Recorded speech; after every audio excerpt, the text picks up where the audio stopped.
Bonjour, c'est Rachel du blog Mes Petits Bonheurs. Puisqu'on est en plein euro et parce que aussi c'est la fête des pères dimanche, je vous propose cette idée à faire pour la fête des pères ou à faire tout simplement pour décorer votre chambre. Une idée sur le thème du foot et de l'euro, puisque j'ai réalisé un cadre en découpage, coloriage avec des petits maillots de foot imaginaire et au centre j'ai collé le logo de l'euro bien sûr, réalisé comme vous le voyez sur du plastique fou. Pour réaliser ce cadre, je vous ai préparé, si vous le souhaitez, des maillots à colorier. Vous trouverez le lien pour imprimer cette feuille dans la description de la vidéo. Donc vous avez quelques maillots. Si vous voulez en faire plus, vous l'imprimez 2 fois. Vous avez aussi le logo, si vous voulez le colorier plutôt que le faire en plastique fou. Ensuite, je vous ai également préparé cet autre modèle qui est celui du logo mais en symétrie, en inversé. Vous voyez par exemple ici cette ligne bleue qui part vers la gauche se retrouve donc à droite.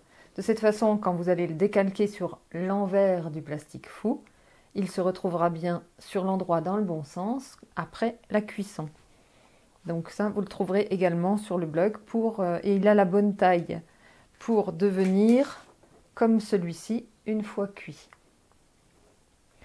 Pour colorier, vous prendrez le matériel qui vous convient. Moi, je travaille avec des crayons de couleur aquarellables. Cependant, je ne les mouille pas. C'est juste parce que les mines sont tendres et que je trouve que ça colorie bien épais, j'aime bien. Et puis, j'utilise aussi ces feutres qui sont un peu comme de la peinture et qui sont parfaits pour le plastique fou, que ce soit d'un côté ou de l'autre. Vous aurez besoin, si vous voulez faire vraiment un cadre avec ce petit tableau Euro 2016, vous aurez besoin d'une attache cadre. Et pour mettre en valeur, pour mettre en relief le logo, j'utilise des pastilles adhésives un peu épaisses. Elles sont, ici on a 3 feuilles différentes qui sont en 1, 2 et 3 mm d'épaisseur. Donc ça c'est pour faire ressortir un petit peu le logo au milieu des maillots.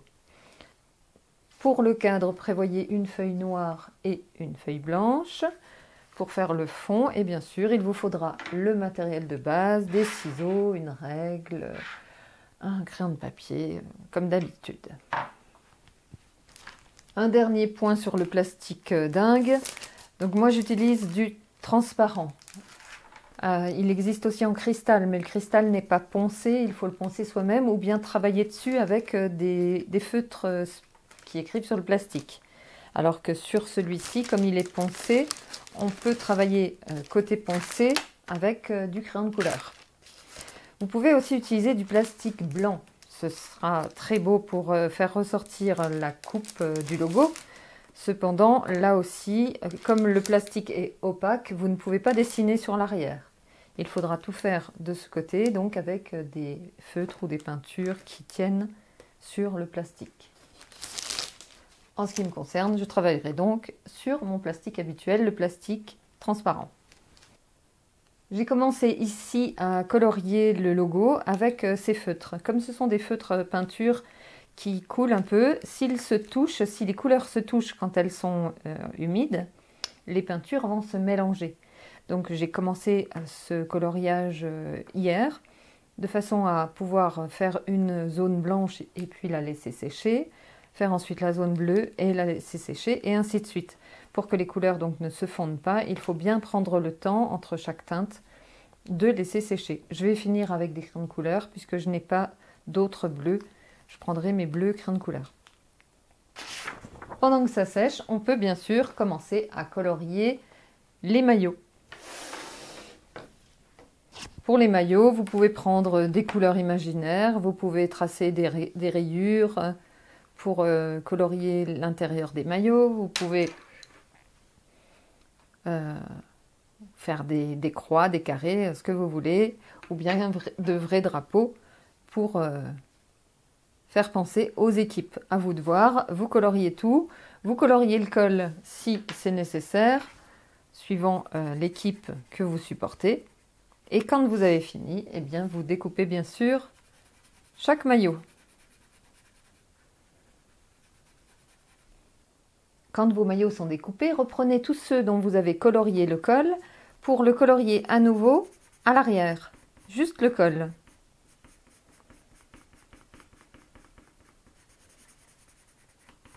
Ce n'est pas grave si vous allez plus bas. Faites bien tout le rectangle du haut. Et ensuite, vous allez découper sur les petites lignes noires qui sont tracées de chaque côté du col. Donc il y en a une qui s'arrête ici. Et de l'autre côté, elle vient ici. Donc on découpe, surtout pas trop loin, de chaque côté. Et de cette façon, on va pouvoir plier le col pour en faire un polo. Donc on prend le coin d'un côté et on l'amène au niveau de la ligne entre les deux couleurs. Donc je prends le coin, je plie bien sûr là où j'ai coupé et j'emmène le petit coin sur la ligne pour avoir un repère. Et je fais la même chose de l'autre côté. Et je peux donc replier les deux. Si vous voulez coller le col, vous pouvez le coller. Moi, je vais le laisser comme ça. J'aime bien le fait qu'il donne un petit peu de relief en s'écartant. Donc, bien sûr, vous préparez les cols blancs, ceux auxquels vous n'avez pas retouché au coloriage. Vous les préparez de la même façon. Quand tous les maillots sont terminés, on va pouvoir imaginer ce que ça donne sur un cadre noir. Et on va donc recouper cette feuille pour qu'elle forme un carré. Si vous voulez faire plus de maillots, vous pouvez bien sûr en ajouter d'autres, imprimer une autre feuille et puis faire un cadre plus long. Donc moi, je vais me limiter à un carré. Donc comme ma feuille fait 21 de côté, je vais recouper ici à 21 également. Pour les grandes découpes droites, je me sers de ma rogneuse comme d'habitude. Je regarde 21 cm à gauche. Et je coupe mon carré noir. J'en profite pour couper la feuille blanche également, que je vais faire un tout petit peu plus petite, à 20 et demi au lieu de 21, pour être sûr qu'elle ne dépassera pas sous le carré noir. Elle fera juste un fond, donc je recoupe un tout petit peu pour obtenir un carré de 20 et demi sur les deux côtés. Comme ça, quand on la collera derrière, elle sera tout à fait invisible. Mais avant de la coller, il faut d'abord évider un carré au milieu de celui-ci. Et pour cela, il faut prendre des mesures. Donc avec une règle et un crayon de papier, on va prendre des mesures à 7 cm et à 14, en haut et en bas, puis à gauche et à droite.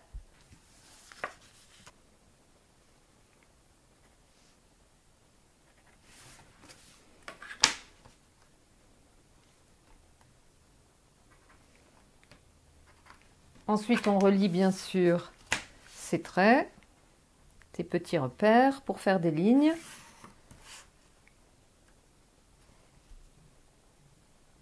Et en se croisant, les lignes vont dessiner un carré au milieu de la feuille, carré qu'il ne restera qu'à évider. Donc pour les vider, vous pouvez prendre par exemple un cutter ou bien des ciseaux. Alors là, j'évite d'abord le milieu grossièrement pour bien avoir la place de travailler. Et puis ensuite, je vais rejoindre les côtés.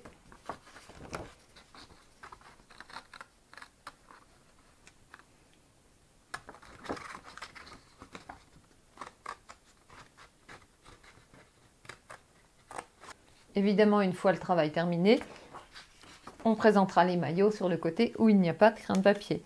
Donc à ce stade, vous pouvez, j'ai oublié de le préciser dans le matériel, vous pouvez utiliser un stick de colle pour coller le cadre noir sur la feuille blanche.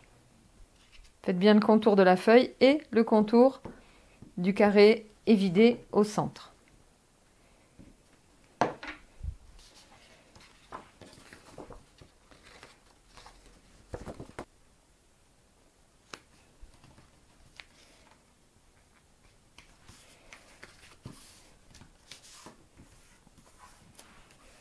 Voilà, votre cadre est prêt. Vous pouvez ensuite y coller les maillots. Donc vous les disposez, vous cherchez la façon dont ça vous plaît. Et puis ensuite, il faudra terminer le logo en plastique faux.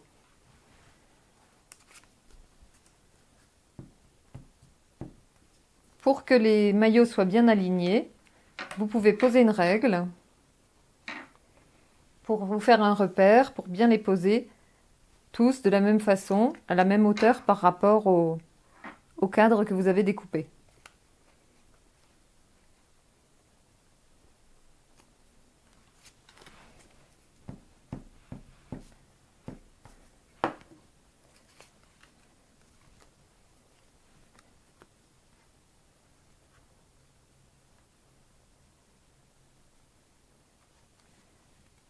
Centrez bien celui qui va au-dessus du carré.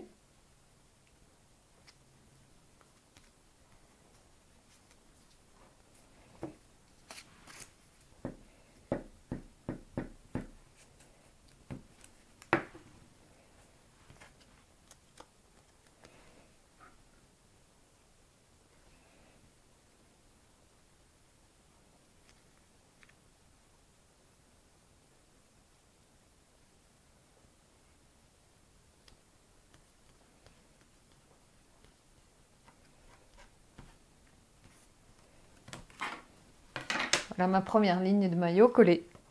Et on continue de la même façon,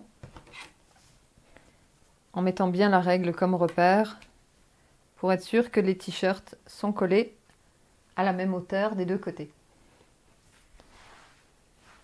Voilà, j'ai collé tous mes maillots de foot. Il ne me reste plus qu'à terminer le coloriage de mon plastique faux, puis à le cuire.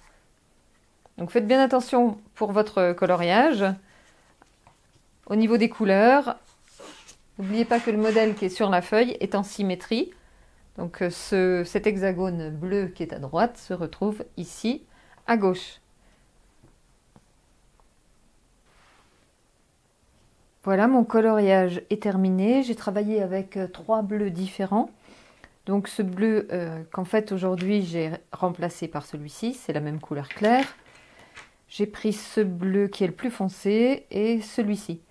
Donc ça donne les bleus intermédiaires pour travailler dans le logo. Et surtout, j'ai pris la couleur du milieu, le bleu intermédiaire, pour ombrer légèrement le tour de la coupe ici, pour bien la faire ressortir, comme on le voit sur le modèle, pour bien la faire ressortir sur le rouge. J'ai légèrement foncé le rouge ici. Et bien sûr, je me suis servi du plus foncé pour redonner des nuances foncées comme sur le logo. Je vais maintenant découper ce cercle et puis je vais le passer au four. Je vais vous montrer comment pour qu'il reste parfait et qu'il ne s'abîme pas. Dans ce premier essai que j'avais fait sur plastique fou, où j'avais d'ailleurs oublié d'inverser le logo, vous voyez qu'il n'est pas dans le bon sens, j'ai eu des problèmes de couleur parce que le rond s'est enroulé sur lui-même. Il a fait vraiment comme un rouleau, si bien que la couleur rouge est venue se mélanger ici au blanc. Donc ça ne fait pas très propre. Alors je vais tester une autre méthode, tout simplement en maintenant mon plastique pendant la cuisson, en le maintenant à plat. Je mets mon four à préchauffer à 150 degrés. Et sur une plaque à pâtisserie où j'ai mis une feuille de papier cuisson, je pose dessus mon motif. Le sens n'a pas d'importance puisque de toute façon je vais le bloquer avec une autre feuille de papier sulfurisé et je pose dessus un petit plat à tarte, pas trop lourd, juste ce qu'il faut pour l'empêcher de gondoler et de mélanger ses couleurs. Dès que mon four est chaud, je peux enfourner et je compte environ 8 minutes. Mon plastique est maintenant dans le four depuis 8 minutes. J'enlève le plateau à pâtisserie, j'enlève la première feuille et mon motif a bien rétréci. Apparemment les couleurs n'ont pas trop bavé, c'est pas mal du tout.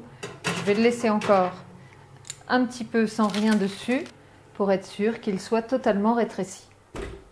Voilà, je l'ai laissé 4 minutes de plus. Je pense que la cuisson est suffisante. Le motif est bien plat. Je vais le mettre dans une feuille blanche pour le refroidir sous presse.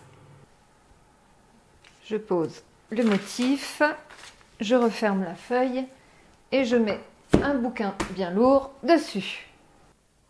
Mon logo est désormais terminé, mais avant de le coller, je vais mettre une attache derrière mon cadre. Donc je prends une attache adhésive et pour la positionner, je vais repérer le milieu du cadre. Donc puisque c'est un cadre de 21, on va se mettre aux alentours de 10,5 en laissant juste dépasser l'attache métallique.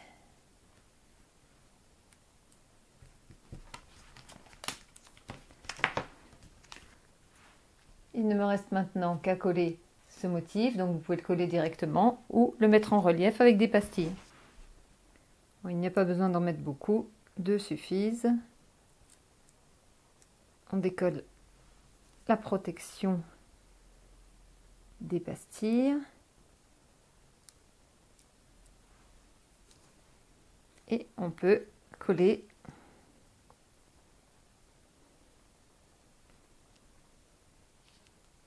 le logo en le centrant bien sûr sous les maillots.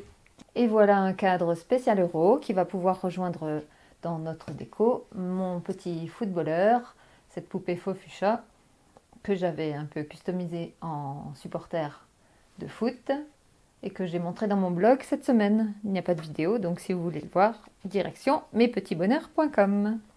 Voilà, j'espère que cette idée spéciale foot vous aura plu. Je crois que c'est fini pour les cadeaux faites des pères, mais je vous retrouve très bientôt avec de nouveaux bricolages et je vais peut-être même me remettre au bracelet. Je n'ai plus qu'à vous souhaiter bon bricolage, bon match également pendant l'Euro et je vous dis à très bientôt.